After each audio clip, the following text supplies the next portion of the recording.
Alright guys, last video before until Ramadan is over. Hitmen versus Gentleman's Club. Hitmen had 9 guys. Gentleman's Club batted 13 guys. I'm not really sure what the scores were. I didn't even really take a look at it. I do know that Hitmen swept them pretty convincingly. So that puts them in a very good spot for the 1 or 2 seed. The big game, or what, the big matchup, or what could have been the big matchup, Kittens versus Invictus at a 2 o'clock game, 95 degrees out, heat index was about 107 degrees. Beautiful day for softball though. Played at North Branch 1. First game was actually really good. Both teams have, pretty good defenses and offenses. We had a nice, comfortable, what we thought was a nice, comfortable 5-run lead in the 6th inning until Invictus opened it up a little bit, scoring 8 runs, I believe, on 2 home runs. Just a lot of gap shots. Our outfielders, I was constantly moving in outfielders around just because it was so hot, and they were running around like every other play. Not a lot of shots in the infield. We did end up losing the first game, a very deflating loss when you think you have a team right where you want them. Just unfortunately just lost it at the very end. I think the final score was 11-14. And the only people we have to blame are ourselves in the first game. Second game, completely different story. Invictus pounding gap shots. Every time we moved, you moved an outfielder a little bit to close a gap, they'd hit the other gap. I think they exploded for. Again, I didn't even take a look at the score. I think at some point it was like 18 or 19-7. I think we scored a few junk runs at the end of it to kind of keep it respectable, But it was they really beat us up in the second game. Really deflating. The second game, again, the heat and losing such a close game, and again that you thought you were going to win in the first game. So we did get swept, which gives Invictus a very, very, very good chance at the first seed, if not the second seed, depending on what Hitmen do against SWAT and what they do against Channel 4. So that should be a good weekend matchup when we come back from Ramadan. I want to take some time to point out some key players. I think it was the first or second game. My left fielder, Chris Bassa, had probably, I'm going to say, was the catch of Jam's history. Travis gets up, crushes a ball, kind of hangs in the air, right at the 285 marker. Bassa tracking it, puts his hand on the fence, climbs the fence, glove over the fence, steals the home run, makes the catch.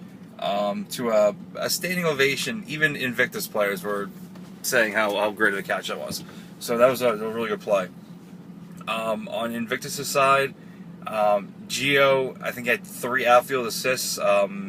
Gunned a guy out tagging up from second to third. He gunned out Warren, the fastest player in Jams, running home on a base hit, and really did it in an effortless fashion. Kind of just walked up to the ball, saw the guy was rounding third, just gunned him. Frozen rope ball maybe went up and down 6 inches. It was crazy. Toledo, I should have just walked, and I kept saying, I should probably just walk and give you a single, but I didn't. I think he only had 2 outs. Everything else was doubles, triples. I know he had a home run right up the middle on us. Just stupid fast, great base runner. I really should have just walked him every single time, but I saved myself some of the aggravation. Who else? Bob Wild, monster gap shots. Their third baseman, Mike something, again, just solid hitter. It was just, at one point I was thinking about just playing 5 outfielders because, they weren't hitting the ball in the infield. I think my infielders had 8 balls hit to them.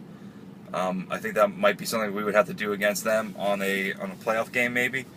What was I say? And if this game was played at Torpy, I'm telling you right now, they would have had about 13 home runs easily.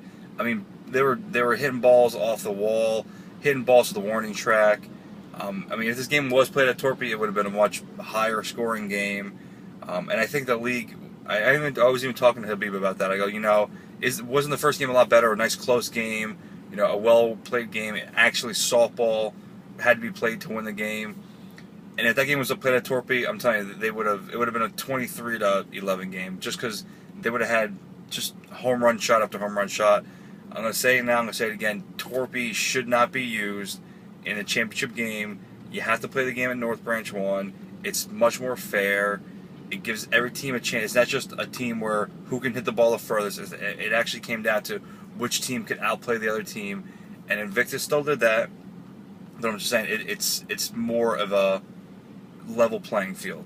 But again, if we played them at North Branch, if we played them in Torpy, it's almost impossible to beat them at Torpy. I would love to look at their record at Torpy, and I'm assuming they're probably, if anything, they're probably undefeated at Torpy. Their bats, they're just too good of hitters. Too good of hitters at a small ballpark. But anyway, hats off to them. They played, they played smart. They, just when you thought they're out of it, to put up an 8 spot on you. So that's all I got for this for the video. Tell Gio, I'm pretty sure he jammed or dislocated my pinky on the last hit back to the infield. But happy Ramadan to everybody. Hope everything goes well. I'll see you guys in August. Everyone be safe and have a good break.